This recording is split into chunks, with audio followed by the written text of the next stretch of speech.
So 2021 is 2020 done. I'm so sorry. Well, I say good riddance, because this was not a time in my life. There's something, so a lot happened this year, mostly bad. I won't talk about most of it because I try to keep this channel more positive. But yeah, a lot of bad stuff happened this year. On a personal note, I did lose my cat of 12 years, so yeah, that's probably the worst thing for me. The other worst thing though, I think we can all agree on this. The memes. The memes sucked this year. We just gave up on memes this year, haven't we? Take your pick. You're stupid, I'm smart. Reviving memes we revived last year. Kind of funny memes that beat into the ground immediately. Unfunny memes that beat into the ground immediately. Every single meme this year sucked. Unless they're connected to Invincible, then they were good. Oh hey, since I brought up Invincible, this is a video all about me talking about every single thing I've seen or played that came out this year. I should mention it beforehand, but I wanted to do the funny transition thing. It's weird because I'm looking at the camera directly, but it's not looking... Let's start with Invincible, I guess. Anyways, Invincible is somehow so good that I got both cartoon haters and superhero haters to bit. That is pretty epic. The animation might be a bit wonky, but besides that, I mean, y'all know it's good. The internet wouldn't shut up about how thirsty they are for Daddy J.K. Simmons. Yeah, you've probably already seen the show, and if you haven't, then you've been spoiled on it, so yeah, great show. Go watch it if you somehow haven't. Since I'm talking about cartoons, I might as well continue doing that. Joystone was fun. Done by the creator of Chowder and had a similar style of humor. The way they reinterpreted his classic characters are all great. Some were different than others, but they all seem to fit in one way or another. Shout out to Peter Potamus for making fairy tale canon to Yogi Bear. That's very based. For a show more mixed on though, Centaur World. Okay, first off, I've only seen season 1. I will watch season 2 eventually, but I just haven't gotten to it yet, so this is just season 1. But based on season 1 alone, I love the opening with the rider. But then the horse talked, and we got these character designs, which look like they put 100 DeviantArt OCs into one and just auto-generated the results. The show is some level of myth, the majority of it, but the final 2 episodes were so good. They really put up all the stops, and they were so great, and I ended up enjoying it. So, I'm mixed. Pixar had 2 shows this year. One was Monster Network, which I covered in depth in my Monster Inc. review, and Doug Days. This was a cute miniseries. I always used Up as a perfect example of something that should never get a sequel, but Doug Days is really all I need to do. Just more Doug. I like Doug. Carl's voice actor, Ed Asner, passed before it came out, but we did record before his passing. This was a very nice unintentional memorial to him. Masters of the Universe Revelation, oh boy. So I think it's safe to say this was very dishonestly marketed. Every trailer features He-Man as the main focus, but he's immediately killed off and then brought back only to be berated for dying, which is really stupid. With that said, the second half of the season is way better, giving you mostly what you'd want from modern He-Man, but the main villain gets off way too easily in my opinion. Maybe if both parts were dropped at once, the reception would have been less harsh. I do like most of the cast. Special mention goes to Orko, a divisive character in the original, but is really great in this one. I'm cautiously interested in what they will do with the future. The second half won me over a bit more, but it wasn't entirely amazing. So again, like Centaur World, I'm cautious. Princes of Power are still the best thing out of this franchise. ARCANE! I'm talking about League of Legends. My life has lost meaning. It is though probably my 3rd favorite new series this year. I won't talk about it much, just everyone else won't shut up about it. This is one of those things where every single bit of detail has been overanalyzed to death at this point. But it's still a great show, even if you don't like the game it's based off of. Shout out to Jinx not being annoying. They handled her very well. Like, usually these insane characters are just the worst ever. But no, Jinx is great. Let's talk about my favorite new cartoon this year, Kid Cosmic. Made by Craig McCracken, the creator of Powerpuff Girls, and those 2 shows I'm physically incapable of shutting up about. So yeah, I love this too. It's about a kid who wanted to be a superhero. And of course, he's got dead parents. You can't be a hero without them. And he gets his wish granted when a ring falls into his possession. Now he and his gang of friends have to fight aliens and navigate through all of the gang's individual problems. Think Ben 10 meets Green Lantern, but it won't cause internet flame war. This is Craig's first fully story-based show, since Wonder was only story-based for its final season. While I don't like it as much as the other 3 shows, considering how much I love them, that's definitely not a slam. This is amazing. I love that it has a different vibe compared to other shows, going for more of a comic book style, and nailing that art style perfectly. The second season I was a bit hesitant on, since it hard pivoted to focusing on Joe instead of Kid, but I think they did a great job involving Joe, while not completely sidelining the rest of the cast. And I'm gonna guess this to be a running theme, with each season focusing on a different member of the team. Overall, another great showing, and I'm excited to see where it goes. But what if there's another animated superhero show? Wait for it to get soon. I'm very mixed on this. For every hit in this series, there's a huge miss. The Doctor Strange episode was the best if you overlook that it contradicts the film. Hank Pym, Thor, and Killmonger episodes are great, as was the first half of the finale. I'm mixed on the second half of the finale and the Star-Lord episode. The Captain Carter episode was just boring. And the zombie episode was so bad. I usually defend the use of humor in Marvel. It's nowhere near the tone disruptor everyone makes it out to be. But this is everything people make it out to be, but worse. The animation, also kind of looking like a Telltale game, is pretty good overall. I'm interested in season 2, but this was super rocky. So this isn't animated, but I don't know where else to put these, so here's the other Marvel shows. WandaVision I talked about in the top 10 witches. It said there, the first 8 episodes were some of the best things Marvel has done. The final episode just kind of happened, it's just standard. Not bad, this was still a great show, a great mystery, and single-handedly made 2 characters I didn't think much of into 2 of my favorites of the MCU. Falcon and the Winter Soldier was pretty consistently great. They really took advantage of having a lower budget while also being able to get away with things that wouldn't fly in a PG-13 movie. Though I will say that the Flag Smashers are kind of a lame antagonist, and they took away from the way more interesting antagonists of Zemo and Walker. Loki I liked a lot more than most. Loki has so much charisma that he elevates it all. I love the new twist the MCU adds. There's a gator, 10 out of 10. I will say though that the 4th episode does feel kind of pointless. Hawkeye is probably my favorite of the 4. Starts slow, but Clint and Kate are great, and that's as much as I can say without spoilers. While I'm focusing on new shows, I did look at a lot of old shows as well. I went through CN's entire backlog this year, and I also watched these 2. I wasn't there originally. But to finish this segment, I'll only talk about shows that had something major happen this year. DuckTales sadly ended this year, but the episodes we got were consistently amazing, adding something to either the characters or the overall plot. Until we got to the finale. I feel like this finale was always planned, but this wasn't planned to be the final season, as some reveals felt kind of rushed. So as I take up, I can't hold anything against the show since it wasn't their decision. This finale wrapped up the show perfectly. Gave us an amazing villain, gave every notable character at least one amazing moment, and it was a great showing both the show's message and the more meta message of the show, a phenomenal ending to a phenomenal show. We never got Pete though, it was a waste of animation.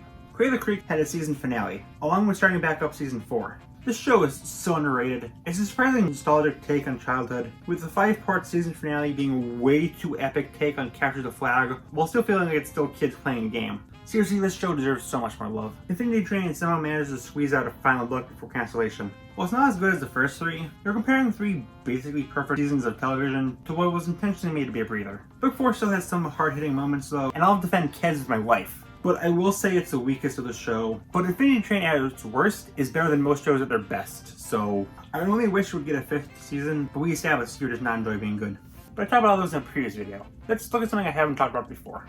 Anime I speak about is kind of mixed for me. I feel like they rely too much on pulp culture references and political jokes we've heard before. Yes, I know, the original series had these too, but that's not my problem. Originally, I felt like they had a point for references, and political jokes really dove into it, not just surface level baseline jokes we've heard for the past 4 years. However, every episode gets at least one big laugh, and picking at the brain segments are always consistently great. Season 2 is really the same, though mostly better with a few backsteps. It's not perfect though. The first segment of the first episode is all about Trump. I don't care what you think about the guy, love him, hate him, I don't care. This episode treats him as if he's still president, which he obviously isn't, and every joke they told were told a million times before, long before this was even written. Heck, it was told in the first season. The references lack the commentary of the first season. They now feel like, hey, remember this thing? Also, this season really likes to remind you that the original show had that one Wacko's World song. It's mentioned like once per episode. With that being said though, it's even funnier than the first season. And Pinky the Brain is amazing as always. They're always the highlight of the show. So, I still really enjoyed it. Rick and Morty Season 5 started phenomenally, with a great first episode followed by a candidate for the best episode in the series. Then the 3rd episode sucked. And the 4th is a candidate for the worst episode in the entire show. And the rest were either bad or meh. The final 3 episodes were all good, but they all set up something that I can't say with certainty will follow up on. Again, I'm mixed. It started great and pretty well, but the middle was so painful. Why is incest baby a recurring theme in this season? Stop. Bad. Don't do that. But okay, enough about all that. Let's talk about the best cartoon-related thing that came out this year. I really liked Owl House Season 1. As mentioned in Top 10 Witches. It's got its flaws, but the good points are far higher than the bad. Season 2, or at least the first half of it, is near perfect. Every single thing you can improve on was. This is a season without filler. Every episode has at least one moment that's major for the story. Every one of them hit emotionally. The characters were the strongest part of the first season, and they're even better here. Hootie is now an integral part of the team. King has an interesting backstory and lore and drive to find his father after he went to get milk. Lou's Amity are the big gay. Ida has this new form, which took her from number 1 on Topping Witches to all 10 spots simultaneously. Bellis went from a one-note villain to an understandable extremist who you genuinely fear. Lilith went from a kind of standard evil sibling archetype to a very interesting mirror to Ida, along with being basically Paradox 2.0. I'll never complain about that. Not to mention we got all these new characters like Hunter, who I legit don't know if he's gonna swap sides or double down to being even worse from Belos. Ida's mother, who's a delight. Rain, who's just a casual non-binary rep at a kid's show. You don't see that very often. That's pretty cool. The worst episode of this season is either a high 8 or a low 9. Everything else is a 9 or a 10. Really everything great about this season can be shown in the episode Knock Knock Knockin' on Hootie's Door. One of the best episodes I've seen in a cartoon, period, which spotlights all 5 main characters, expands on them greatly. Perfect mixes between being genuinely sad, hilarious, and heartwarming. Majorly affecting all main characters, affirming Luz and Amity as a couple, continuing to confirm that King is best character, giving Ida a new form that is genuinely the coolest thing I've ever seen in my life, along with attaching me to her even more, which looks into her fighting her literal and metaphorical demons, brutally murdering the idea that Hootie is just unfunny comic relief, all while setting up even more points for the series to come. Hopefully, at least after this episode, the 3rd season was magically shortened. I wonder why. It's very sus. I don't know what could possibly be the reason, Disney. God, this entire season was just the peak.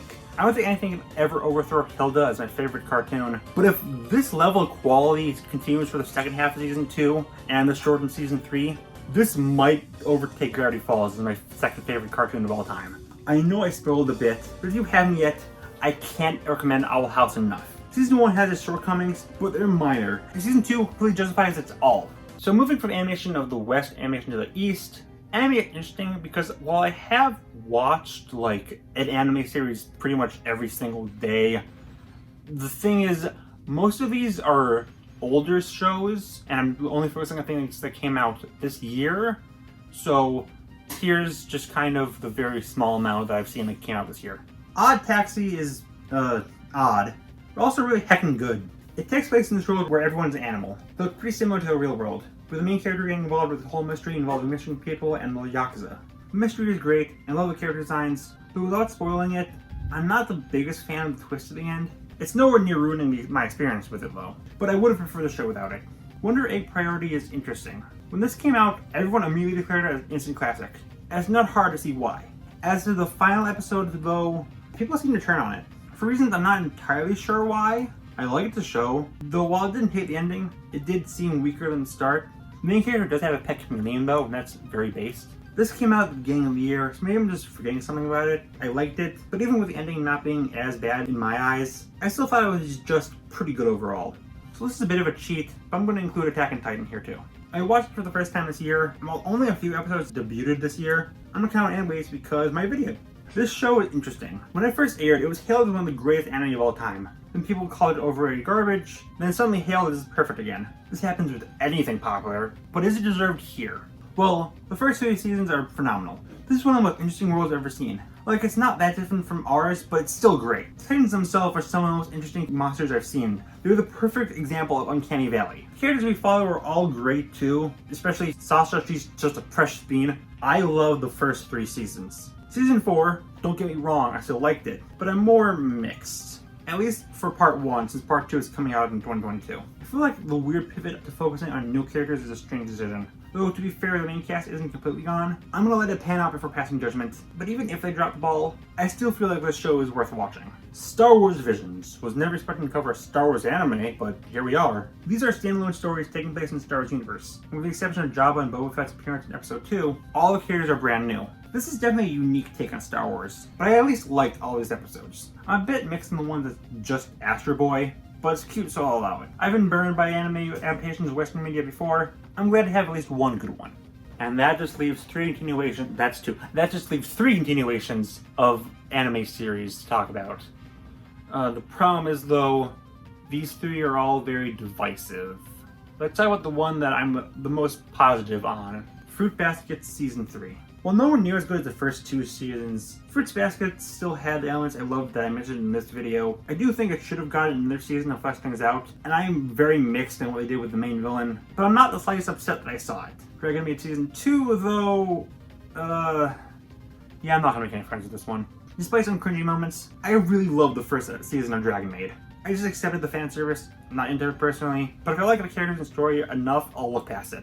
Which I did for the first season. When it involves children though, that's when I'm a bit more hesitant. While season 1 had like 3 creepy child moments in the whole run, this has moments where you don't want your parents to walk into the room every 3 minutes. I know, it's fiction, but it doesn't make it any less uncomfortable. Shota constantly calls out how uncomfortable Fukoa's perving makes him. It's like the focus on a handful of full episodes, and it's never cleared up. There's also a new character who, unlike Kana, constantly switches from the show portraying her as a child and as an adult. And there's this one episode where Kobayashi becomes male, don't ask. And once Turo notices, she immediately forces herself on Kobayashi. There's like a million things we can take from this, and none of them are good. What is good though is what's carried season 1. Kana, Turo, and Kobayashi. They're still as amazing as ever. Heck, throw in Elma, they finally gave her another trait other than eating. I won't say I'm completely done with this show, but this season did make me very uncomfortable. And if this continues in season 3, I'll drop it.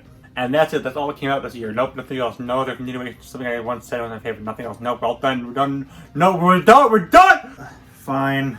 Let's talk about Promised Neverland Season 2. If you haven't seen this video, I consider Season 1 of Promised Neverland to be one of the single best anime ever made. Season 2 started pretty good, but as it went on, it made baffling decision after baffling decision, and apparently missed several crucial moments from the manga. Generally feels like everything that could go wrong did. I mean, it's not as bad as it makes it out to be. It doesn't ruin the first season, you can still watch it and just ignore the follow-up. But as for season 2, it was one of the few times I can unironically say anime was a mistake. Movies! Most are big budget ones because, guys, life is depressing. I just want to see pretty explosions. Just let me have this one. With that being said though, most of it just kind of some level of okay. The Suicide Squad was really good. It's got a shark man, so duh. I love the Guardian films, more than this in fact. But those clearly limited Gunn a little bit. He gets to go full ham here. And the level of just psychopathic dark humor he fit in here, beautiful. My only problem here is Harley Quinn. I didn't like her in the previous 2 films she's in. And while she's better here, I still think it's annoying how she's basically got plot armor. She's the only member of the cast I knew had no chance of dying. Besides that though, probably my second or third favorite DCEU film. Not that that's saying much. On the Marvel side, we got 4. One decent, but really should have been released back in 2017. One probably the best solo MCU debut film since Iron Man, with a wonky ending.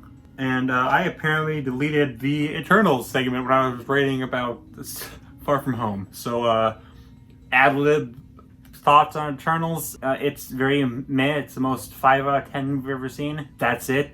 It exists. My review of Eternals. It exists. Home though is maybe my favorite MCU film. I can't really talk about it without getting spoilers, but yeah, it might be the best MCU film ever made. Epic bass, poggers, chat, gamer, relatives moment. This year has just ruined my vocabulary. Mortal Kombat has some good fight scenes, and Kano making the entire film into a wonderful pie that he absolutely devours. That is the most ham-fisted way I ever could have said chewing the scenery, but besides that, it's meh. Godzilla vs. Kong had a big monkey fight a big lizard. Can you say film of the year? Ghostbusters Afterlife was better than I expected. It's really funny, the effects were surprisingly good, and there's one character who's a content creator who has like a big shot, but everyone finds his constant bringing up that he makes stuff annoying, and also no one watches him. Representation matters, guys. My one big flaw is that while it does start off as unique, at least story-wise compared to the original, in the end they basically just remake the first movie, which is lame. Sony made 3 animated films this year. One was Wish Dragon, which is literally just Aladdin, but it's a dragon. It's a good knockoff, but it was still a knockoff.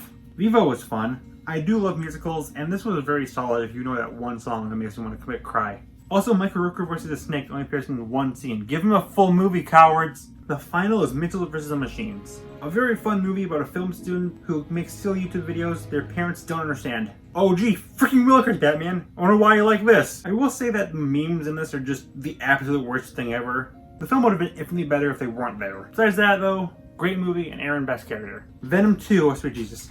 It's what you would think it is. The first film, but even more absolutely insane. Venom literally breaks off his loving, definitely not straight relationship with Eddie and immediately goes to a loud rave, even though loud sound kills him. best film. So, we got the Snyder Cut finally. It was long. You could have really shaved off like an hour if you got rid of all the moments where nothing happens besides the music going, oh! It is infinitely better than the original though. Look, it was cute. Just standard, but cute. Animation is very fluid, and I love the overall atmosphere the film has. It's just relaxing. I'm kind of the mid to lower end of Pixar films, but since most Pixar films are great as long as they don't involve automobiles, yeah, that's still high praise. Raya isn't as epic. I keep forgetting this movie came out this year. I like the side characters, but Raya herself is so uninteresting. This film message really collapses in on itself. The side characters and amazing animation pulled me through this otherwise pretty mediocre film. I like it, but 6 out of 10. Cruella was better than I expected. No, seriously. It has some dumb moments. Like, seriously, just make a film about a villain, or actually the villain. It's not that hard. But this was actually a really unique take on 101 Dalmatians. And the meme you see about Cruella hating dogs because they killed her mother is completely false, so ignore it. Free Guy is really good. One of the better game-based movies. I was just watching this video with my friend Cyanize. I even made a cameo on it. But I saved the best for last. The film we were all anticipating. I'm of course referring to Space Jam 2, baby! It's bad. It's very bad. But I loved it. It's even stupider than the first film. LeBron just refuses to act. It's more shameless than most YouTubers, but it's so unbelievably funny. Mostly unintentionally. There is some intentional comedy there. I do have one bone to pick though, and that's with Marvin. He's my favorite Looney Tunes character. I was so happy to see him upgraded from a ref to a member of the team, as seen in posters and merchandise. He only appears in a brief scene where he gets snatched by his ship, and he never plays in the game. He doesn't even wear the outfit he's in promotional material. This makes me very angry. Very angry indeed. I also saw a surprisingly good Scooby-Doo Meets Courage movie, but I'll talk about more in the upcoming video. Hi, yo, what's up, gamers? So, you can probably tell this is not the same recording, because I saw 2 more movies after I recorded this.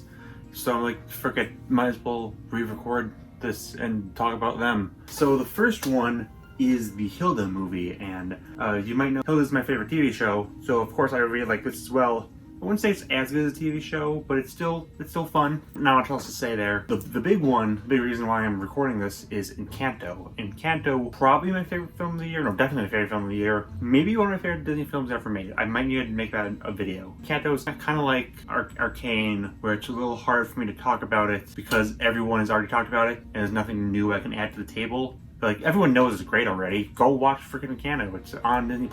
Yeah, I love this film a lot. I might need to make a video about it, even if it'll just be regurgitating what everyone else has already said. Yeah, I don't really know what else to say here, besides it's a great film and you should go watch it. And yeah, back to me again, I guess. Let's end this off being an epic gamer. Sadly though, I am a college student, which means I don't have money and time to play games, so there's only 4 here. Also on my Switch present, so. Bowser's Fury was very good. A great add-on to the original, and I love becoming a big boy now, but I do think it's too short. Granted, it is an add-on, not a full game, and I'm sure this will be expanded in later games, but for now, it'll be a fun time. Pokemon Snap was fun. I don't have anything else to say here, really. Glad they included my son, though. 10 out of 10 game. Untitled Chapter 2 came out and just kind of self-destructed the internet. I really enjoyed Part 1. This is at least on par, if not better. Still has the same gameplay, which is fun, albeit not as good as Undertale's. But I love all these characters. Queen was a fun addition. Phantom refuses to leave my Twitter feed. I'm just putting this out there. If anyone ever plays this game, I headcanon Birdie's voice is Mordecai. Please accept this anytime you play the game. As for my game of the year was, I'm sure this will come as a huge shock, but it's Metroid Dread. Metroid fans were waiting, what, a decade for a new game? And God, they delivered. I'll admit I'm not fully done with the game yet. Again, I have no time to do fun things. What I have done, beautiful. One of the most gripping and fluid games I've played in a while. We did it, gamers. We finally won. So before we leave this year behind like all my beloved ones leave me, let's channel Inner That's a Raven and look to the future. Here's everything I'm looking forward to, I think, for the next, 12 months. That sounds like a good time period. Yeah, let's do that. For cartoons, besides continuations, there's only one new show I'm looking forward to. We're finally getting new Gremlins content. If my name didn't tip you off, I really like Gremlins, and I'm so happy we're finally getting something new. Also, Warner Bros, hit me up, have me voice a Gremlin. No one will get it, but it'll be funny. Movie-wise, is Spider-Verse 2, Lightyear looks interesting, Knuckles featuring Sonic looks surprisingly great, the Mario movie is going to materialize. For Marvel, we have 3 different films I'm super excited for, along with the Batman for DC. Oh, and most importantly, if reports are true, not only will we get Shrek 5 this year, we will also get it on my birthday. I couldn't ask for a better present. When it comes to anime, I really only watch what I'm told to watch, but I have read the manga of Spy Family, so I'm looking forward to that, along with the next season of Mob Psycho 100, Ascendance of the Bookworm, Princess Connect, Tanakawa, and Kaguya-sama. Finally, there's hashtag gaming. This year is going to be huge for me. Mario & Rabbids 2, Legends Arceus, maybe Breath of the Wild 2, these don't matter. Because we're getting Splatoon 3 and a fully 3D Kirby in the same year, baby! Let's go! It's my year! If Bandanity isn't in Forgotten Land, I will cry.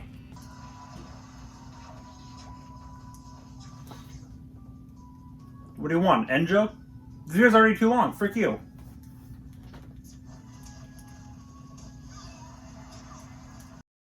You have made me very angry,